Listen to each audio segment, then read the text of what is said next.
Hey everybody, welcome back to Measure Twice, Cut Once. My name is Mike, and thanks to hosting this show for almost 9 seasons, I almost know enough to be dangerous. And I'm Jennifer Lee, here to keep Mike from cutting corners, literally and figuratively. You know, here at Measure Twice, Cut Once, we're always talking about really cool stuff. We talk about high-performance building, designer trends, breaking down regulations, high-performance building solutions, you know, all of the really fun stuff. Oh, I'm really excited today to have these two guys in here because they're actually friends in real life, and my friends in real life. They'll be Mike's friends in 2 minutes because we're already friends. You're already friends. We don't talk about that. Today's guest is Aleem Kassam of Kalu Interiors and Dave Bowes from Tall Tree Construction. Welcome. Thank you. Thank you. And Aleem, we've had you in here before, but you've had some big milestones last year. You had probably like the wedding of the season. It was a big wedding, yes. It was. There was a helicopter involved. Yeah, there was a helicopter and quite a few different musical performances, but it was definitely the wedding of our dreams. Oh, good. Thanks for raising the bar for the rest of us as well. You're already married though, Mike, so your wife's not going to expect to be up to Aleem's level. We're coming up to 20 years. She's going to want something special to celebrate 20 years of being the most patient human being on the face of this earth. Get Aleem to plan your wedding for you then, or your vow renewal. There you go. We were thinking of doing it the way we should have done it in the first place and just going to Vegas, but it's a different story. All right, so this is going to be a really great episode, and here's why. History is full of dynamic duels. Butch Cassidy and the Sundance Kid, Batman and Robin, until recently Hall & Oates, and of course Aleem and Dave. Hopefully they don't end up like Hall & Oates, but I doubt it. Hall & Oates couldn't build houses or create houses near as nice as these guys. It's apples and oranges. There we go. So let's get to it. Join us for Measure Twice. Cut once, because twice is just too much work. And probably the wrong way if you're cutting twice. But anyways, welcome again, guys, Aleem and Dave. And Dave, we know a little bit about Aleem, but you come all the way from Australia. Can you tell us about yourself? Yeah. I moved to Canada nearly 13 years ago now. Went straight into construction. I was a carpenter in Australia for 10 plus years. You know, I left school at 16 to get my carpentry apprenticeship. So by the age of 20, I had my equivalent of the Red Seal, I guess you would say. And then I took that straight over to here, started working. And then within around 5 years, I think it was, we started Tall Tree Construction with my best mate and business partner, Steve. So big question, why leave Australia for Vancouver? I know. I get it all the time. And trust me, with the seasons turning now, I think about it every day. So I'm guessing less snakes and spiders. No, that does not bother me at all because I'm way more scared of bears than I am of snakes. So I mean, you can step on a snake, you can't step on a bear. That's what I always say. Well, you can, but only once. Yeah, it'll bite your leg off. So, no, I moved here for a year just to go snowboarding. You know, I was single for the first time in a while. I was 26. I was like, let's go do the Whistler thing. And then within 3 weeks of moving here, I met my now wife, Francesca. So I never did the Whistler thing. I did a lot of snowboarding. But yeah, that's basically how I ended up here. And you know, Tall Trees flourished from there on. So Dave, now that we've got a chance to get to know you, I know, Aleem, you've been our guest before, but we have a lot of new viewers, a lot of new listeners. Could you quickly introduce yourself and tell us a little about who you are? Yeah, absolutely. So my name's Aleem Kassam. I'm half of Kalu Interiors. My business partner is Phyllis Louis, and we've owned and operated Kalu Interiors for close to 20 years. I think we're at about the 18-year mark, and we're essentially a boutique design firm here in Vancouver. We do both residential and commercial projects and multifam, both new construction and renovation projects. And win lots of awards. We try. And the best table to sit with. That's how I actually originally met the two of them, Phyllis and Aleem, is because I got sat at their table for the HAVAN Awards. So you guys are great to party with. Absolutely Thank great you. people. And we would be remiss if we weren't thanking Megan and Cameron for letting you guys be here today as well. So let's talk about those awards. Anyone who's ever had the privilege of being nominated for those awards knows how rare it is, considering how many projects get done, and how special it is as well. One is a big deal, but 12? Come on. Is that a little excessive? It's never too excessive. I agree. He had a helicopter at his wedding. It's never too excessive. Absolutely. It feels like it fits in perfectly. 12 is enough. So let's talk about some of these projects, right? Because it's not just, hey, look at us, we're nominated and we keep winning these awards. There's a lot of thought and process that goes behind those or those projects, sorry, to get you to that point? There's challenges, there's wins. Let's talk about all of those and what led to you being nominated for Interior Designer of the Year, these 12 finalist nominations. Do you want to dig into some of these projects that you guys worked on together? Yeah, for sure. So, like you said, we were really fortunate to be nominated in all these categories this year for the HAVAN Awards. And like every year and every project submission goes, it's quite a long process from beginning to end. So, initially starting to work with the clients, partnering with the right contracting firm like we did with Dave and Steve Tall Tree Construction in a couple of these projects. And depending on whether it's new construction or renovation, I mean, you know, you're kind of living in the same bed as your contractor and your client for, you know, a year. You guys are cuddling up against one another basically, and trying to kind of figure things out. So of course there's going to be obstacles throughout any project, but in these particular ones that we were nominated in for this year and winners in a couple of these categories as well, I think these are really exceptional examples of the projects that we love to do for our clients. It's taking something, for instance, in Sky House, a renovation of a penthouse in Yaletown in Vancouver. It's taking something that is dated and breathing new life into it. We reconfigured the entire layout. Not only did it win these nominations and the award, but it was also featured in the Vancouver Sun and quite a few different design articles. And we were very lucky and fortunate to have a client that allowed carte blanche on this project as well. So yeah. And I was very fortunate to be able to go through Sky House, and I thought you guys both did a really great job because it is in an older building. And then you got up there, it was a little piece of heaven, and you're like, oh, this is like a very modern oasis. Exactly. I liked it. I like the fire pit. Yes. I think every balcony should have a fire pit. 100%. Absolutely. Yeah, that was actually a project that we did with, again, with Dave and Steve at Tall Tree Construction. And I think one of the biggest challenges on this particular project, not only because of the layout and the scale, but there was a lot of new like systems that we added. So like the new HVAC system, I think that's a lot of things that especially designers, we don't necessarily consider are the functional aspects behind a project, you know, rather than just the aesthetics. So obviously all the ceiling drops, the air returns, the vents, and Dave and Steve were able to do a pretty fantastic job with our subtrades on integrating that into the unit, I think. So. Yeah, it was definitely hard putting a HVAC system in a ceiling of a penthouse on a downtown condo. You know, it's something like there was an old one in there and it was massive, and we had to get it out. And then obviously you need big access panels, and in a smaller. It's not small, you know, it's still a big unit, but with lowered ceilings and stuff, you don't want a huge grill over your head, you know. So we had to go and, you know, source low profile grills, which was, you know, this is 2 years ago now, I guess, when we almost, so the grills in the last 2 years have come a long way, but back then I think we actually had to order it from Vancouver Island.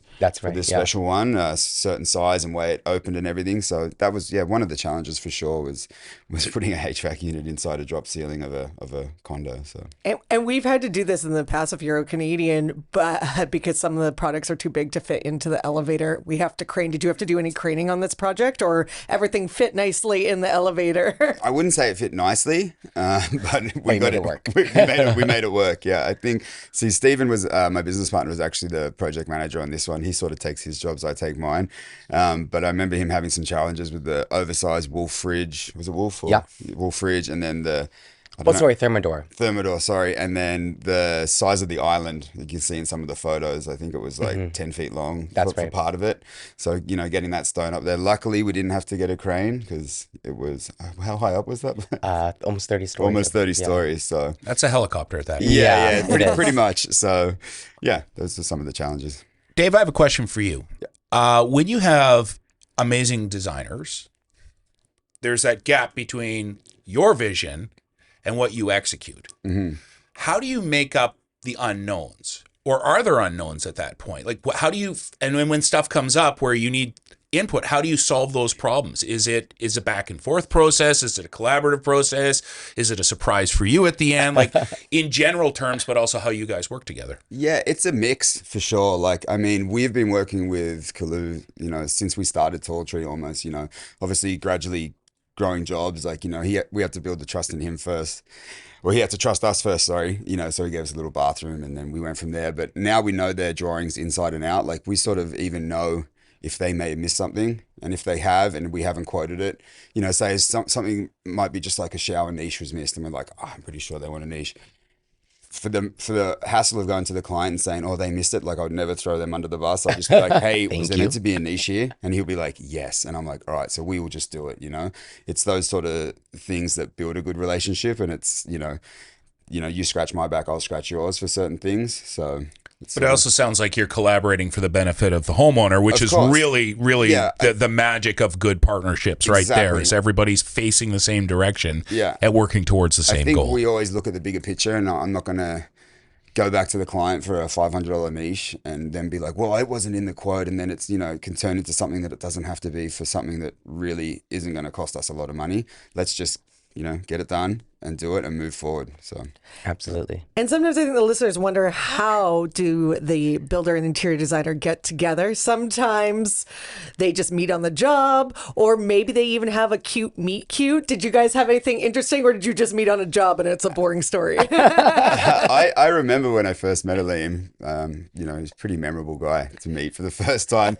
Steve knew him from another previous contractor. And Steve was like, oh man, this guy Aleem, you're gonna meet him, like he's amazing, like he's awesome. And I was like, and he's like, he's out there. And I was like, you know, this is what's the way Steve put it back then. This is, you know, 10 years ago. The picture, Steve is like very straight laced, like very calm. He's like introverted, old school Irish, sort of mumbles when he talks, you know what I mean? Redheaded beard. That's why he's not on this podcast. Oh, poor Steve, he's nice. And then I just remember seeing Aleem. He got out of his, I think it was a Jag he was driving at the time. Maybe, And then you actually had a blonde full mohawk though. And then, you know, the bag on the arm and everything. And I was like, this guy is amazing. And I was almost in awe, you know. And we just got him over to do, it was like one of our first, we were still employed at the time, and we were starting to do side work as Tall Tree, like before Tall Tree was even a thing, just to try and build up a bit of a rep, you know, after hours work, side work and stuff like that. So yeah, he helped us with some renderings on that job, and that was the first time I remember meeting him. And what was your impression of Dave? Give us the honest answer. I think it was interesting. Actually, I didn't pin Steve and him being partners, or what his partner would be like, I guess. But I guess I should have taken a cue from my own book, because Phyllis and I are You're very different. We're pretty much opposites, and I find that that's always what works and complements in any relationship, business or personal. So they were kind of perfect as well. Dave was the outgoing person, like Dave said. Steve was the more introverted person. So it was nice to kind of have that combination and see them together. And of course, I made the joke. I think I called Dave a Kiwi when I first met him. And, That's right. Yeah. And you're still here to live and I'm about still it. here to talk, to tell the tale. So yeah, so it was, and then of course, you know, followed in suit the jokes of, you know, an Irishman and an Aussie, you know, meet at a bar type of thing, right? But it's been, you know, history ever since then. I can't imagine how many projects we've worked on in that last decade, but, you know, hundreds. So Wow. Yeah. And I've always had a question for you, Dave. Why Tall Tree? Like, what's the name? What does it mean to you? And it's funny because we thought of it at the pub. Me and Steve were sitting there. We're like, all right, we need, you know, this is back when Steve still drank much. He doesn't drink Is that much how anymore. you met? Steve was in a pub. No, I actually met him on a building site. Okay. Yeah, my first ever job in Canada. He was the lead hand, and I got partnered with him. So that's how we. But yeah, we were sat at the pub, and we were just thinking of names, and we were like, obviously, you know, we're on the West Coast, and we were just sort of sitting on. Used to be called the 5 Point on Main Street, and we were throwing out names, and it was like names that in construction you always think, when I open a company, what am I going to call it? And we put those names forward, and they were a bit dated by then. So then we came up with Tall Tree, and we just asked the barman when he came around. We're like, hey, what do you think of Tall Tree Construction? He's like, yeah, dude, it's like really West Coast. I love it. You know, and I was like, all right, there it is. And like, it's sort of come back to bite us in the butt a bit, because me saying Tall Tree over the phone to people are like, Paul Tree? And I'm like, is that your name? And then Paul Tree?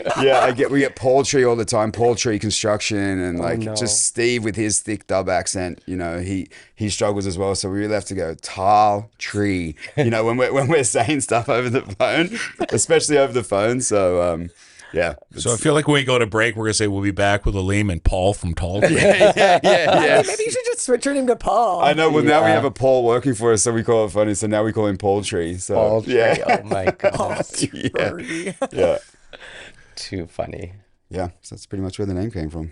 You know, we're just getting into this, and this always happens. We just start getting into it, and then we have to take just a few minutes to thank our sponsors. So we'll be back with Aleem and Paul from Tall Tree Construction in just a few moments. That's your new name now. That's it. Measure Twice, Cut Once is grateful to our podcast partners, Fortis BC, BC Housing, and Trail Appliances. Support from our partners helps us share expert knowledge and resources with families looking to build, design, and renovate the home right for you. For BC Housing, creating access to housing solutions that meets everyone's needs is a guiding principle. BC Housing is working with governments, nonprofits, and residential construction industry members to create practical solutions to BC's housing challenges. To learn more about BC Housing initiatives, programs, and services, go to bchousing.org. And we all need reliable and efficient equipment for better comfort, health, and safety of our homes. Whether you want to adopt some energy-saving habits or take on a major energy efficiency upgrade, Fortis BC can help you save energy. Be sure to visit fortisbc.com, where you can also find amazing tips on low and no-cost ways to save energy. Plus, great information on what Fortis BC is doing on low-carbon energy with solutions such as renewable natural gas. Trail Appliances makes everyday life better with the best selection in Western Canada, hassle-free delivery, and a price match guarantee. You'll always get the best deal. At Trail Appliances, you'll love buying an appliance as much as you'll love using it. Affordable, accessible, quality housing is a top-of-mind issue for many British Columbians. All right, we are back. And, while we had our break, I was thinking about how well the both of you work together.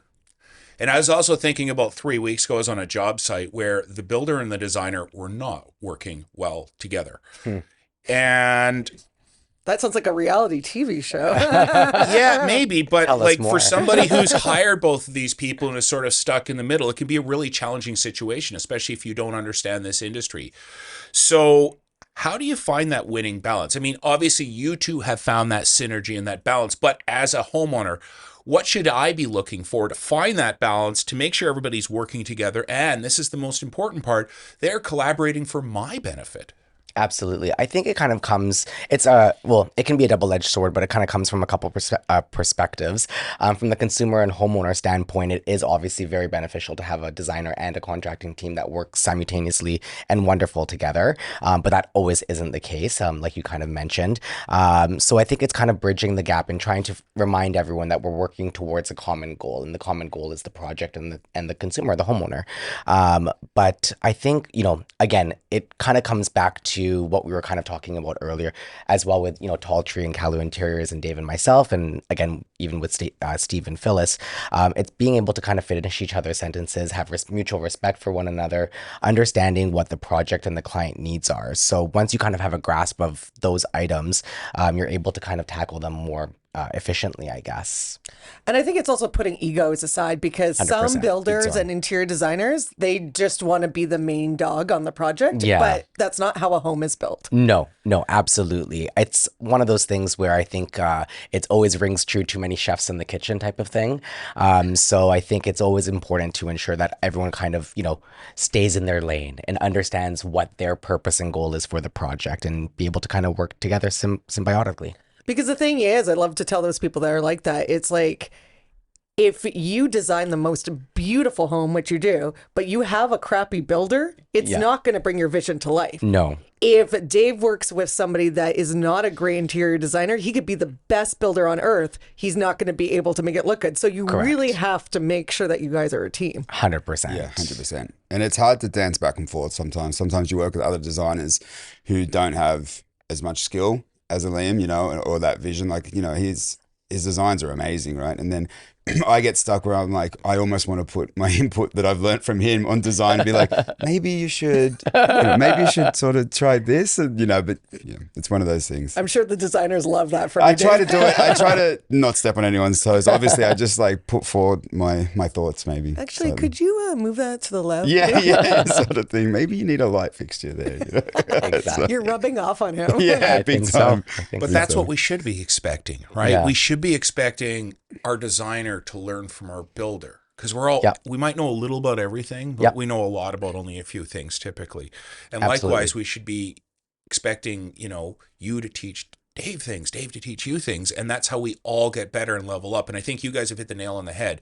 You respect each other. You collaborate. You talked about this, Dave. Like, if there's a shower niche, we're just going to do it. Why would we throw the poor guy under the bus? Exactly. Just make the problem go away. Exactly.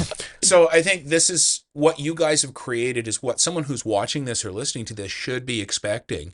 And I think maybe one of the questions we should be asking the team we're hiring from our house is, can you guys work together? Yeah, absolutely. How are you going to work together? Totally. I think it's also research based as well, right? So I always say, I mean, again, not to say either which way is the right way, but I usually do recommend that clients do engage a designer first, because then they have a very strong understanding of scope of work, what the design plans are, and rather than kind of reverse engineer the project. So once they can kind of come up with a DNA for the project, a design, a concept, then it's a lot easier to put the trade team into place from there and have a better understanding of how to pull those people together. As you're building those relationships, how do you determine who stays in which lane? Is it a predetermined conversation? Is it like a tag team where you just know each He's other? the big and dog. there's He's a big dog. He has the final say. You're the little No. dog. But I mean, in a broad general sense, right? Both Yeah. of you are experts in your own field. So we kind of rely on both of you going, how do you define those lanes? Like, imagine you'd never worked with each other before. You didn't have that pre-existing. How would you have that conversation? Would you have that conversation? Yeah, I mean, I guess sometimes it would come down to maybe if the client brought me on first and was like, I had the relationship with the client and then the designer came in, maybe I would feel that maybe I have more of a say. Whereas like if Aleem comes with the whole design and the package and they have a relationship with the client and I'm coming in more as a second person as a contractor in a way, then I would be like, okay, he has more of a say sort of thing, to a point, but yeah. I think, it's a little give and take. Little I think, give and take, yeah. I think on most of the projects, though, what we tend to really love is, and kind of what I was saying is, if the client is engaged us first and we're able to kind of work on that entire design process, get that DNA of the project kind of formulated, for me, that's always the best scenario, because then we can bring on the contracting team like Dave and Steve and just kind of let them hit the pavement running. We've developed that relationship with the client. We've built up the design package, let's call it, for a month or a couple months, get their team on board. We collaborate, for this next couple of weeks as far as procuring product, getting site visits oriented. And once they start the work, I love being hands off, stepping away, leaving them to do their work as professionals. And like Dave said, rather than having to incur or disturb the client on small things, they can come back to us, or they might even just intuitively know what they need to do. I think really good example is I was traveling in Europe in August, and one of the projects that we're doing in Yaletown, there was a baseboard detail. I can't wait to share this project. It's going to be really fantastic. Another award winner coming soon. Definitely lots of awards on this one, I hope. But it was an interesting detail. And again, we're not going to necessarily think of every detail, completely, because you won't really know until it's in the flesh, I guess. And Dave and Steve were also kind of collaborating on this project because Steve had some travel around the same time, but this was a project that Steve was managing. And while away, Dave, he did eventually reach out and said, "Hey, Aleem, I just kind of want to confirm that this is the baseboard detail you wanted along this corridor. It's, I don't know, it's probably like 20 feet and, 14-foot tall ceilings. We have a full wallpaper detail and beautiful seamless doors. So it was really important to kind of hit this detail on the nail on the head, I guess. And Dave did double check, and there was one thing we didn't consider, and it was the flush door application. If we had an MDF molding or a baseboard that stuck out, it wouldn't be able to open and close the way that we had this flush mechanism operating. So we came up with a solution. Dave did a mock-up. We're doing this over WhatsApp while I'm in Europe, and came back and there was a solution.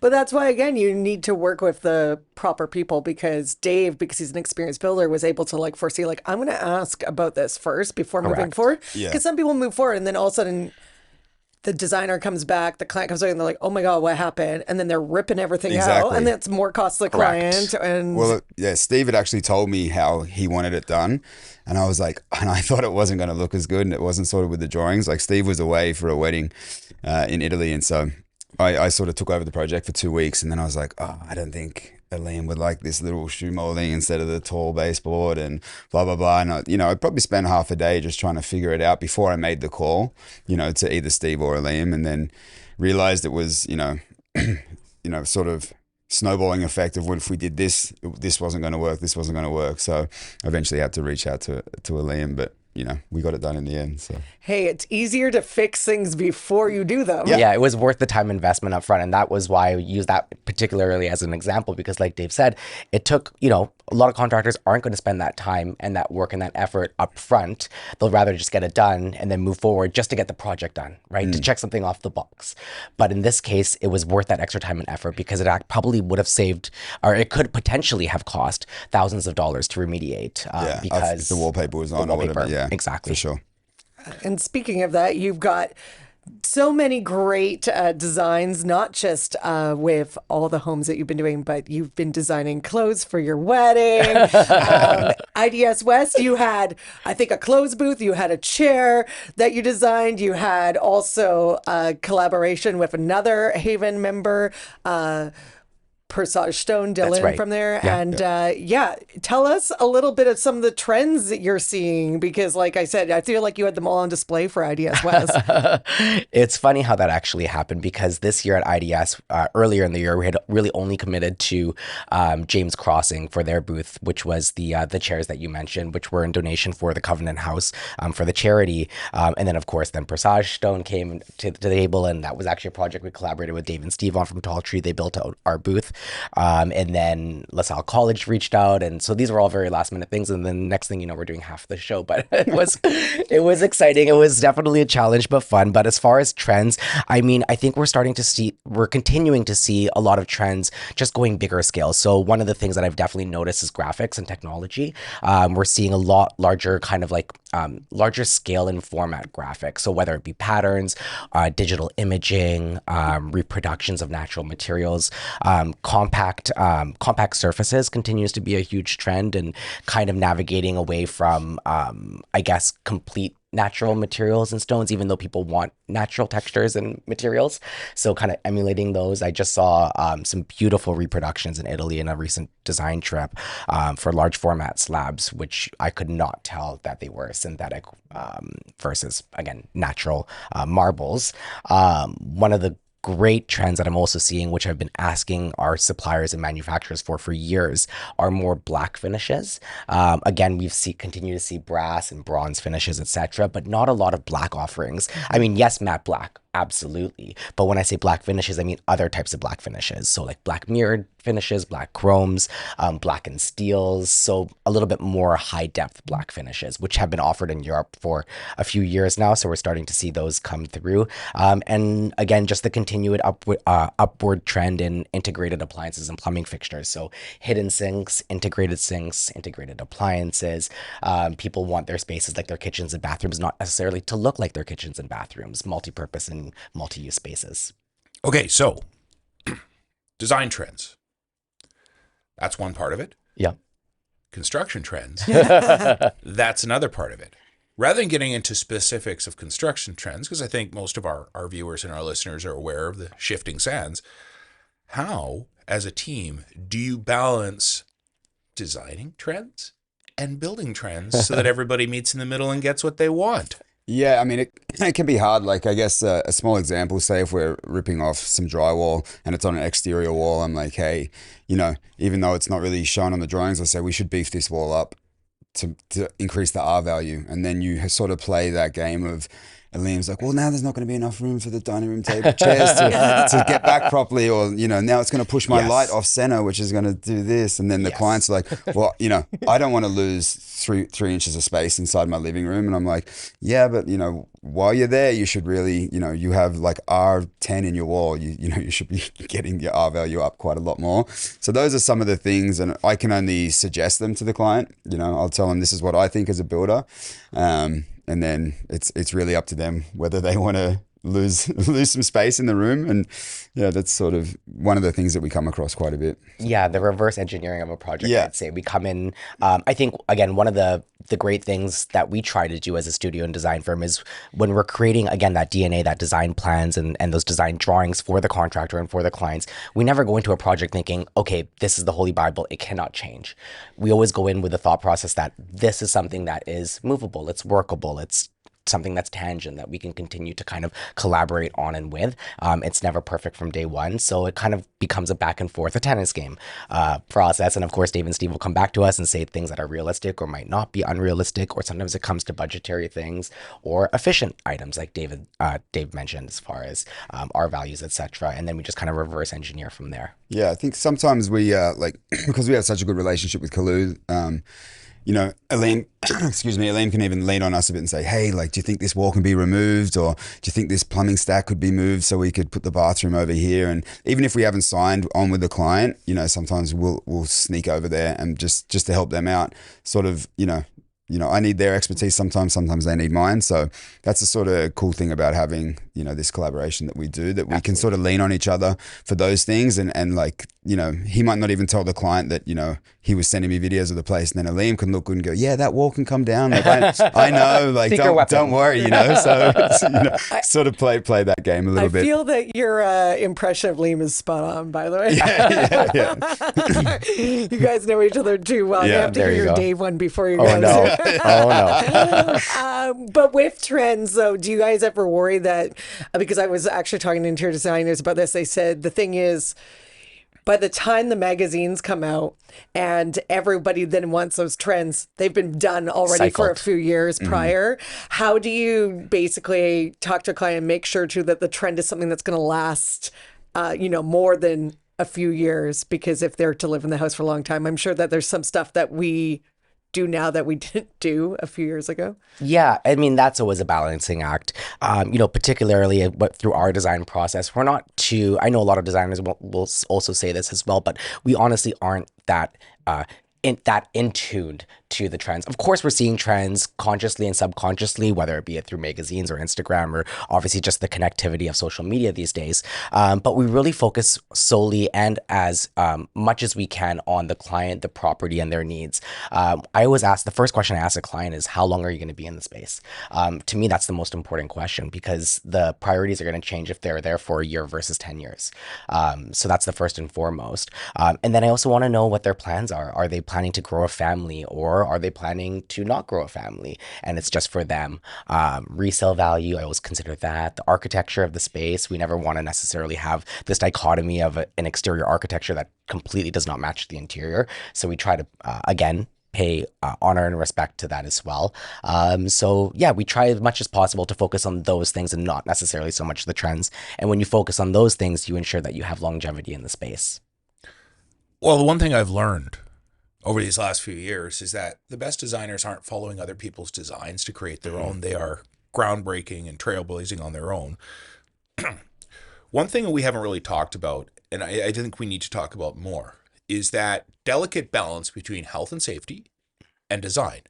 Because we know the things that keep us healthy and safe in our house, or the things that allow us to live and age in our house, aren't necessarily congruent with some of the design principles you may bring to bear. How do you create that balance so you're creating a healthy house, a livable house, but also a house that reflects your vision as well as your vision and what the client wants? Yeah, I mean, it can be a bit of a balancing act, especially, for a budget.